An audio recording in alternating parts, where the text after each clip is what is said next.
கபடியா இல்ல எங்க வந்தியா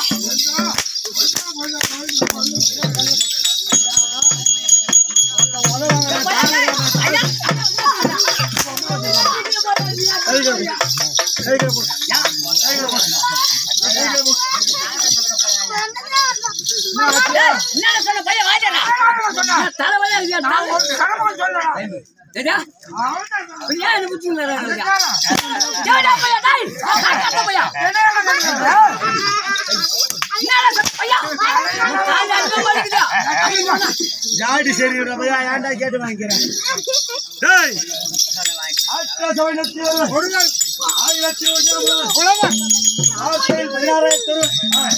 அதிலே முத்தமன் கண்டாமரை திரு தாதா கோடிக்கு ஒருவர் உண்டாகில உண்டென்று இல்லையே ஒரு பக்கவன் தமிழுக்கே முதாட்டியம் சிக்காரா எங்க சிக்காரா சிக்காராரு அப்படி தமிழுக்கே முதாட்டியம் அவர் ராட்டி பாண்டியமன்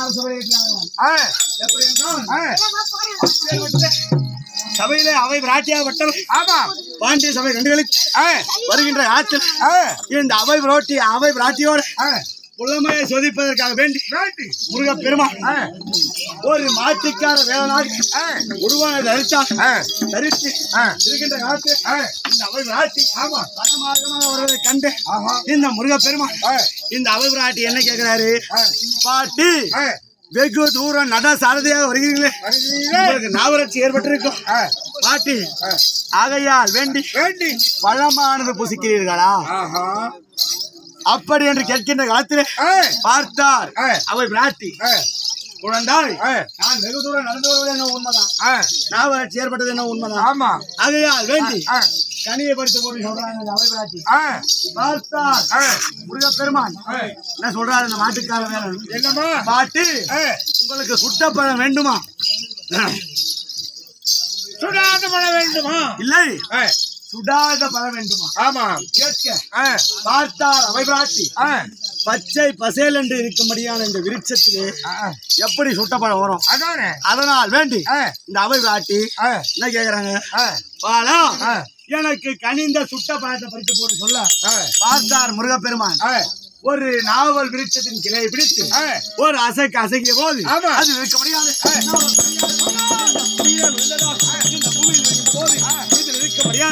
மண்ணானது அந்த கனியிலே கவி கொண்டது, மண் ஒட்டிச்சு. பார்த்தார் இந்த மாட்டுக்கார வேலன் குளிக்கிய பழமானது இந்த புவியிலே விழுந்து மண்ணானது கவி கொண்டது. பார்த்தார் அவை பிராட்டி இந்த தூய்மையான கனியிலே இப்படி மண்ணானது கவி கொண்டது, இதை அகற்றி புசிக்க வேண்டும் அப்படி என்பதற்காக வேண்டி வாய் நறுகாம எடுத்து சென்று உப்பென்று ஊதினார்களாம். ஊதிய போது இந்த மாட்டுக்காரன் வேலை கேட்கிறாங்க இந்த அவை பிராட்டி பார்த்து, பாட்டி பழம் சுடுதா பாட்டி பழம் சுடுதா கேட்டாரா மாட்டுக்கார வேலை. அப்படி அவை பிராட்டி என்ன சொல்றாங்க, இந்த கருங்காலி கட்டைக்கு சிறுநானா கோடாரி இந்த கதலி தண்டிக்கு தலை வணங்கி விட்டேன்.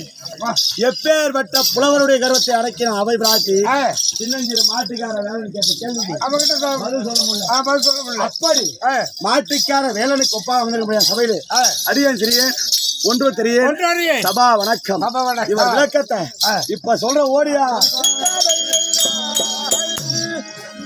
பட்டி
மரகாலம் போய் ஆடுங்கிற கூத்து ஆண்ட இடத்துல ஒரு பாட்டி மேல படிச்சு தம்பி தம்பி ஆதித்தா கொஞ்சம் வீட்டாண்ட வந்து வேண்டிய காலம் சரி எதுக்கா கூப்பிடுற என்ன அண்டு போன காலையில வீட்டாண்டு போன உடனே ஒரு 3 குஞ்சு குத்துது.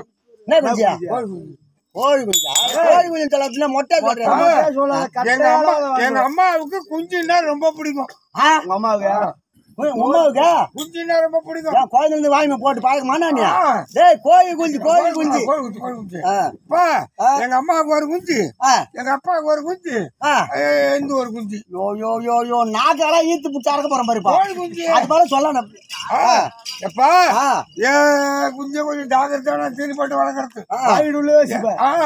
எங்க அம்மா கொஞ்சம் வந்து கூண்டுல வச்சு வளர்க்கறது. எங்க அப்பா கொஞ்சம் வந்து மானாவாரியா கிடக்கிறது. மானாவாரியா விட்டுறது பொழுது நான் என் வேலையை பார்க்க போறேன்னு என் குஞ்சு என் கூட வெயிட்டு மூடுவேன். யாரு குஞ்சா உன் குஞ்சா என் கூடவே தான் கோழி குஞ்சு போட்டு என் குஞ்சு நல்லா தீனி போட்டு வளர்ப்பேன். இப்ப நல்லா வளர்த்து வச்சிரு. எங்க அம்மா கேட்பாங்க இந்த 3 குஞ்சுல யாரு குஞ்சு மடமண்டு வளர்றது பாப்போம். கோழி குஞ்சு வளர்த்து பாப்போம். என்ன பண்ண எப்பா என் குஞ்சு நான் பத்திரமா போட்டு தீனி போட்டு வளர்க்குறேன். யாரு குஞ்சா என் குஞ்சு உன் குஞ்சு உனக்கு மட்டும் பத்திரமா வச்சுக்கிறேன். நல்லா வளர்க்குறேன். கூண்டு கட்டி அதுல நல்லா தீனி போட்டு வளர்த்துக்கிறேன். அந்த கூண்டுலயும் இருக்குது. எங்க அம்மா குஞ்சு அது என்ன கேட்டான் அது 2ஆம் கட்டம் அது ஒரு பக்கமா வளர்ந்து அது பக்கத்துல வளருது. எங்க அப்பா குஞ்சு மட்டும் மானாவாரியா தெரியுது. அது ஆம்பா ஏன்னு கேளு.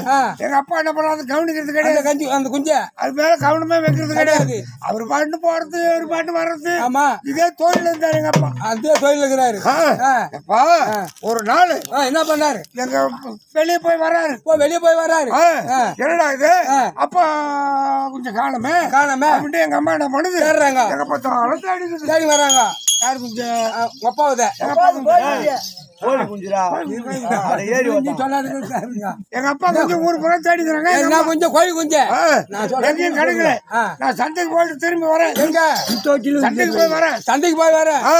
வந்த உடனே எங்க அம்மா என்ன பண்ணுச்சு என்ன பண்றாங்க தம்பி ஆதித்தா உங்க அப்பா கொஞ்சம் பாத்தியா கோழி குஞ்சு பாத்தியான்னு நம்ம கொஞ்சம் ஜாகிரதா ஆமா அப்பா குஞ்சு எங்க போயிருக்கோம் அப்படின்னு பார்த்தேன். அப்பா எங்களை இடக்கடமா விட்டுருப்பாரு அப்படின்ட்டு என் மனசுல ஒரு இடம் தோணுது. என்ன பண்ண சரி சாயங்காலம் பால் கறக்கணுமே மாட்டுக்கு தீனி வைக்கணுமே அப்படின்ட்டு தமிழ்நாட்டுல வந்து தொட்டியில போட்டு மாட்டுக்கு இப்படி கலக்குறேன் மட்டி போட்டு எப்பா கலக்கும் போது கையில இப்படி கடைச்சது ஒண்ணு கோழி குஞ்சு அந்த தலையை அப்படி தூக்கணும். அந்த காலைய அது நாத்த எடுத்து போச்சு. ஐயோ அப்புறம் தான் பார்த்தா யாரு குஞ்சுறான்னு பார்த்தா அப்பா கோய் குஞ்சு. எங்க அம்மா கேட்டாங்க, எங்கடா உங்க அப்பா குஞ்சு பாத்தானா?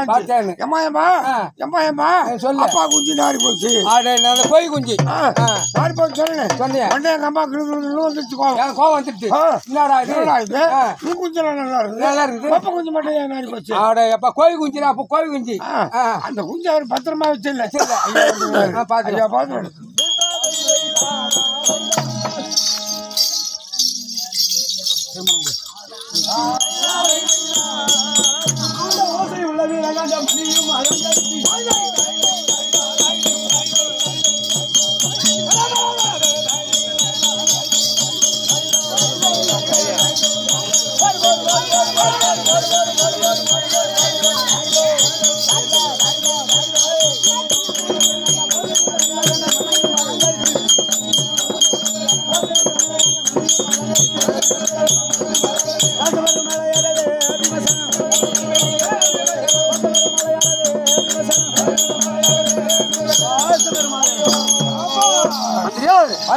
அப்படி சபையில வந்தவர். ஆமா குலாச்சாரம்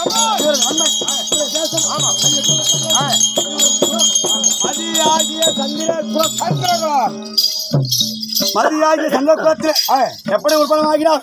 முன்னே முதலாக எங்கள் பாட்டர் சந்திரன் பிறந்தார். எப்படி பிறந்தா? இந்த புவியில சாபத்தை கொடுக்கவில்லை. என்ன வாழ்த்து இந்திரனை கண்டு செல்கின்ற காலத்திலே இந்த இந்திரன் தூர்வாசரை கண்டு பணிகிறான். பணிகின்ற போது பார்த்தா தூர்வாசர் இவனுடைய பணிவிடைக்கு மெச்சி வண்ண மலர்களை கொய்து மாலையாக தொடுத்து இந்திரனுக்கு பரிசானது அளித்தார். பரிசை பெற்று இந்திரனாக வட்டம் அலட்சியமாக அயராவதம் என்று சொல்லும்படியான பட்டத்தை ஆணை மீதம் வந்தார். அமர்கின்ற போது இந்த அயராவதம் இந்த வண்ண மலர் மாலையானது நம் கழுத்திலே இருந்தார். சின்னஞ்சிறு ஜீவராசிகள் எறும்பு கழிவு சொல்றியா வேண்டி இந்த வண்ண மலை மலை எடுத்து கீழே போட்டு தன் காலியால் நாம் கண்ணெதிரே இந்த இந்திரன் இப்பேற்பட்ட வேலை செய்தாங்க. அதுதானே ஆகையால் வேண்டி உன்னை சார்ந்த தேவரும் செல்வ செழிப்பினால் அல்லவா ஆணவத்தை கொண்டிருக்கிறீர்கள். உங்கள் செல்வ செழிப்பு அற்றுப்படி அற்று போக முடியாது. சாபத்தை கொடுத்தாங்க.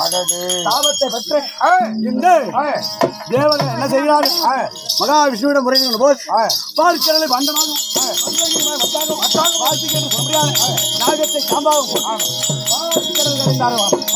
அப்படி பார்க்கிற காலத்தில் என்ன வாய்ப்பு இந்த அமிர்தமான தெளிகின்ற போது இந்த வாசிகன்னு சொல்ல முடியாது. நாகமானது வழி தாங்க முடியாம படிக்கு அமிர்தத்திலே விஷத்தை வெளியிட இந்த உலகமாகப்பட்டது அந்த விஷத்துடைய அனல் தாங்காமல் இந்த உலகமானது தீபத்தில் எரியும்படியான அனலானது எரிகின்ற காலத்தில் இந்த அனலை தணிக்க வேண்டும். அப்படி என்று பார்த்தார் மகாவிஷ்ணு. என்ன பார்த்தார் ஈசன் தன் சதாபாரத்திற்கு முடியாம சந்திரனை இறக்கி புவியில் விடுத்தார். சந்திரனோ தாரை கூலி முதல் பிறந்தார்.